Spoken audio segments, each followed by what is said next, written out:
Hello viewers, I'm your host Shivangi Mishra with another episode of South Asia Focus. India has started vaccinating children aged 15 to 18 against the coronavirus as it quickly expands its inoculation effort to cover the world's largest adolescent population amid fears the Omicron variant of coronavirus will drive a new surge of infections. We have a report.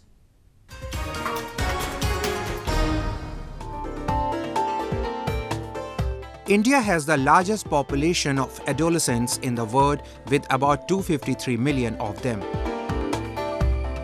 To protect children aged 15 to 18 against the coronavirus, India has started a massive vaccination drive.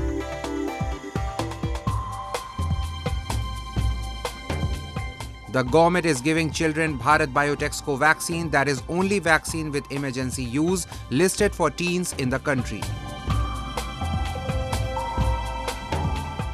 On Christmas Day, Prime Minister Narendra Modi had announced vaccination for the 15 to 18-year age group and a precautionary third dose for health workers and citizens above the age of 60.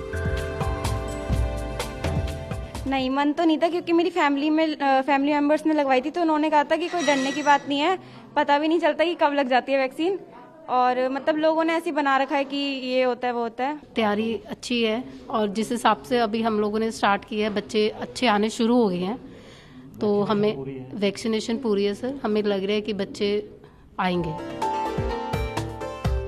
India is witnessing a sudden surge in coronavirus cases. Public health experts say the next few weeks are crucial in the fight against the latest phase of COVID-19 as they predict a big surge engulfing the country in the days to come. New restrictions have been imposed in major cities to curb the rising coronavirus cases. Schools, colleges, gyms, and places of tourist attractions are shut to prevent people from gathering and spreading the virus. Government and private offices, shopping malls, markets, and restaurants were allowed to function with 50% of the staff at many places. तो financial revenue loss होगा, ये बात सही है, लेकिन government का तो चिंता भावना है आम जनता के लिए, है ना, इसीलिए आम जनता का सुरक्षित रहे।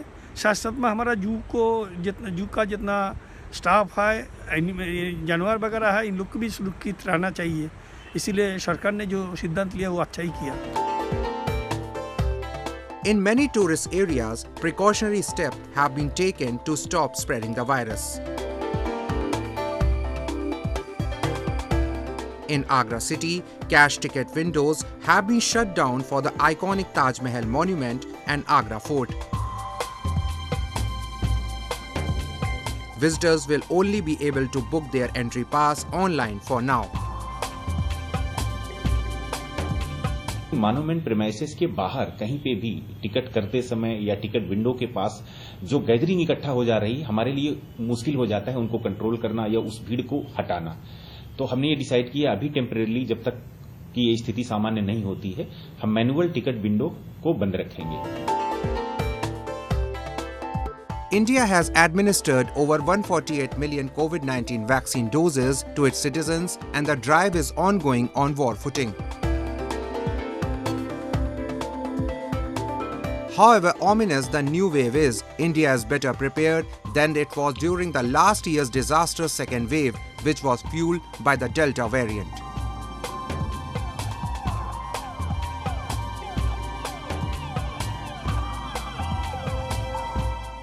Let's now move to Gorkha in Nepal, which was the epicenter of devastating earthquake of 2015. To reconstruct houses in affected areas, the Government of India joined hands with the United Nations Development Programme, UNDP. The project has not only benefited the earthquake-affected families, but it has generated employment opportunities for the local women.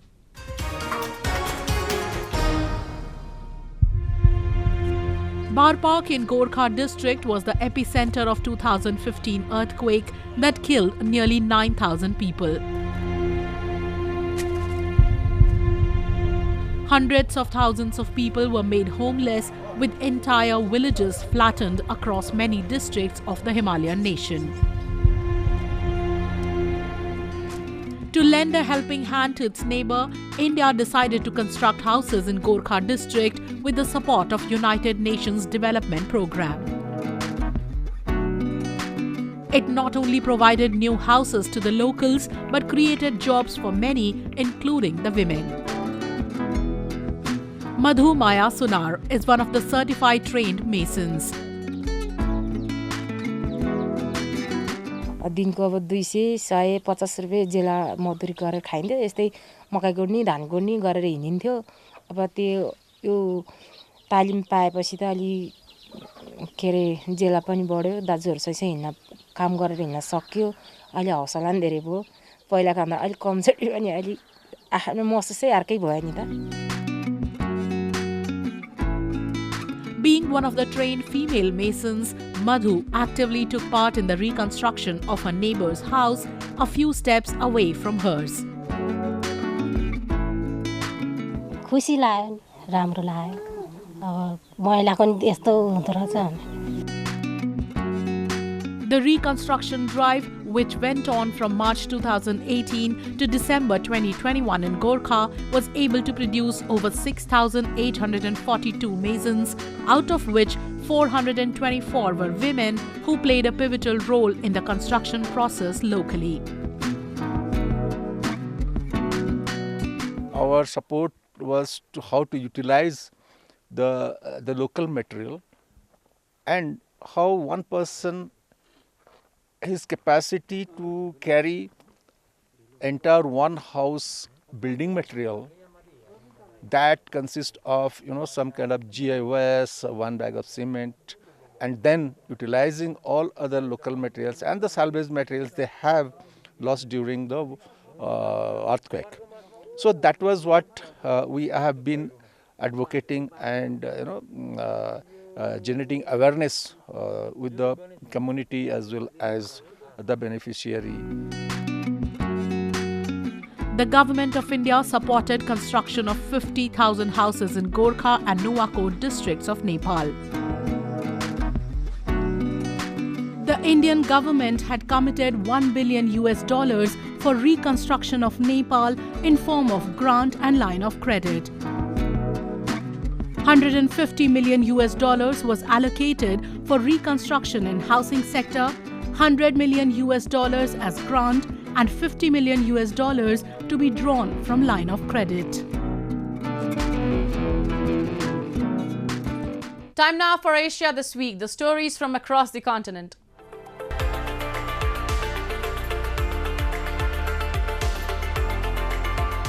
Shimizu Corporation has built a zero-energy building, that is ZEB, in Japan's Kanazawa with an aim to protect environment. It is the region's first such building constructed with energy-saving and power generation technology.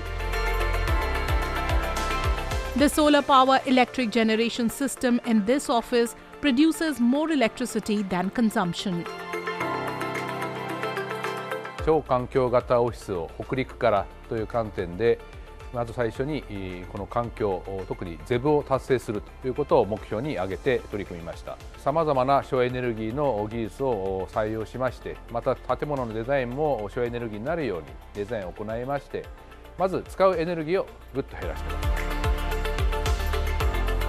Solar power generation, radiant air conditioning, use of geothermal heat that utilizes a unique characteristic of the region, and natural airflow and lighting makes this building energy efficient. Hydrocubic, a hydrogen energy utilization system, has also been used in the building. The office building has been designed by having a ceiling with traditional Japanese building design.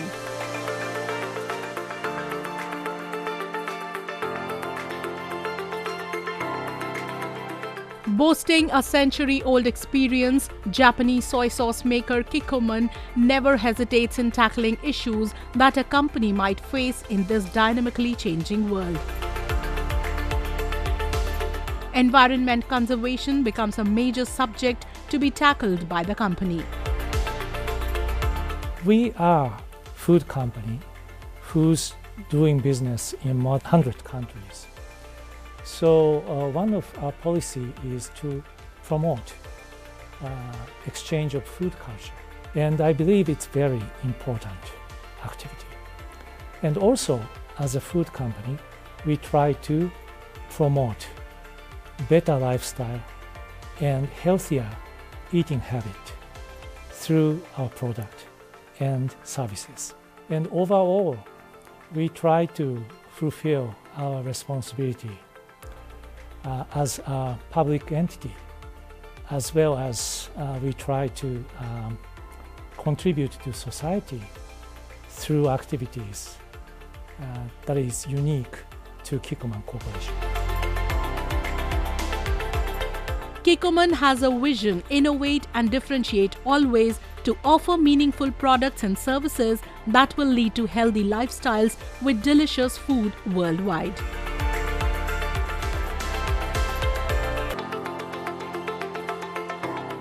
Moving on to Afghanistan, which has been facing the worst ever economic crisis after the takeover by the Taliban. Not only trade and businesses, other economic activities like tourism gets badly affected.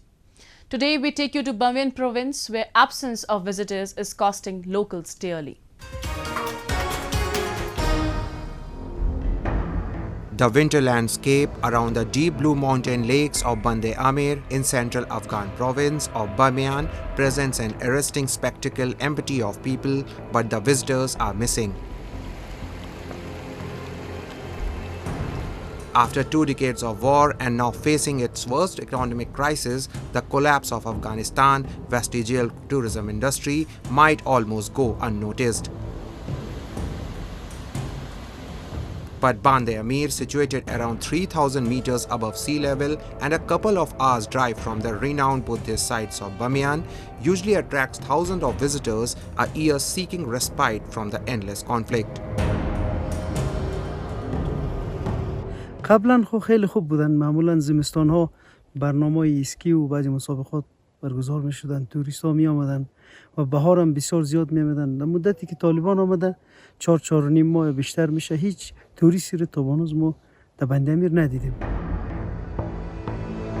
Bamiyan province was one of the rare places that remained sheltered from the conflict that ripped much of Afghanistan apart over the past 20 years and developed a relatively liberal culture in which mountain sports played a significant role. The skiers and cyclists on the slopes and roads, as well as the thousands of picnickers and sightseers enjoying the area's natural beauty, offered a vision of carefree peace that was in stark contrast to the violence elsewhere.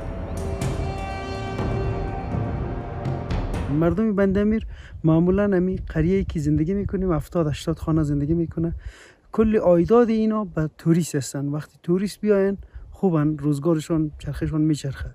اگر توریست نیاید هیچ کاروباری نیست. فعلا 2 سال میشه، پارسال هم که کرونا و گپا بود کمتر شده بود و این سال خب تحولات آمد و طالبان آمد، هیچ بالکل توریستی رو در بندامیر ما تا هنوز ندیدیم. The area was declared a national park in 2009, and while Bamiyan as a whole remained generally poor and underdeveloped, the tourism, which continued during the years of war, has left clear signs of prosperity in the little village by the lake. Next, we move on to India's Jammu and Kashmir, which is gradually becoming a hub of adventure sports. From skiing to trekking to rafting, the territory has a lot to offer owing to its topographical and geographical features. At present, the authorities are laying more emphasis on introducing several new adventure sports both to promote tourism as well as to give an adrenaline rush to adventure junkies. Have a look.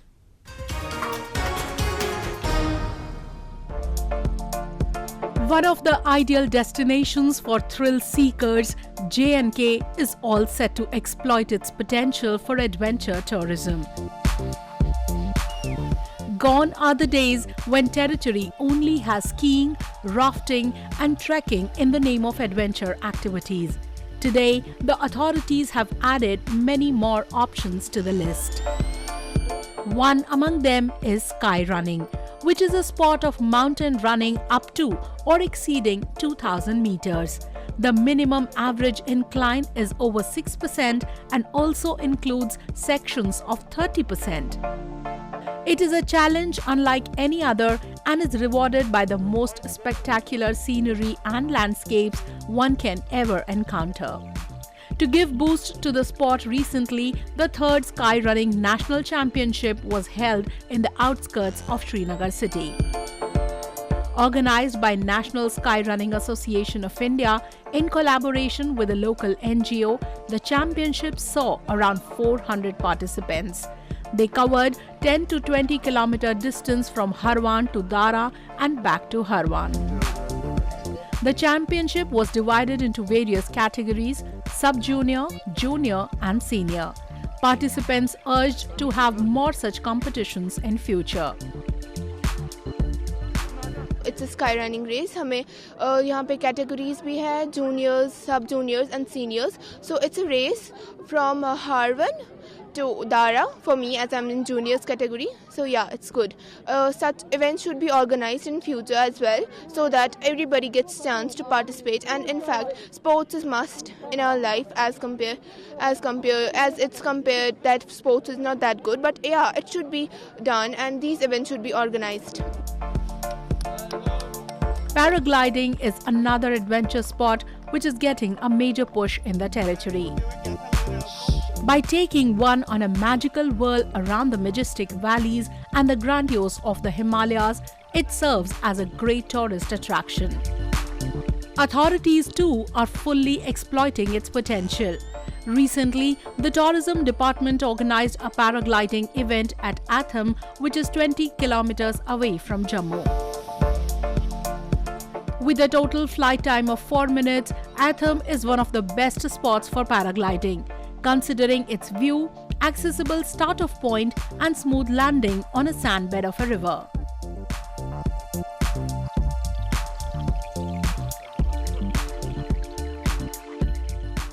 पहले भी यहाँ पे paragliding के trial हुए हैं, तो आज हम लोग एक तरीके से इसे फिर से शुरू कर रहे हैं और आगे हमारी कोशिश है और हम लोग इसे इंश्योर करेंगे कि ये हमारे टूरिज़्म डायरेक्टरेट के लिए, हमारे कैलेंडर के लिए एक परमानेंट फीचर हो और यहाँ पे हम लोग प्राइवेट स्टेक होल्डर्स जो भी इस तरीके की एक्टिविटी करते हैं उनके साथ मिलके इसे एक परमानेंट फीचर्स में डेवलप करेंगे। ये एक बहुत अच्छा इनिशिएटिव है और अगर मैं बात करूँ एज ए लोकल, पिछले महीनों से कुछ देखा गया है कि जम्मू का जो टूरिज़्म डिपार्टमेंट है कहीं ना कहीं जम्मू के ऊपर तवज्जो दे रहा है, क्योंकि जम्मू में हम पुरथुल बीच के वो ऐसा था कि जैसे गोवा का बीच हो। उससे पहले हम ट्रैकिंग करने महोरगढ़ गए, 9 किलोमीटर का 8 किलोमीटर का वो ट्रैक था और जब हमने ट्रैकिंग की मानसर का, कहीं ना कहीं लोगों ने अपने आप को नेचर के बीच पाया। अगर इस बात करें पैराग्लाइडिंग की, पैराग्लाइडिंग इज़ इक्वलेंट टू, जैसे लगता है कि जैसे मैंने एक बार की है बीर बिलिंग में और जम्मू में मेरा ये फर्स्ट है, क्योंकि मैंने बाहर से अपनी एजुकेशन कंप्लीट की है तो वहाँ चांस मिला था।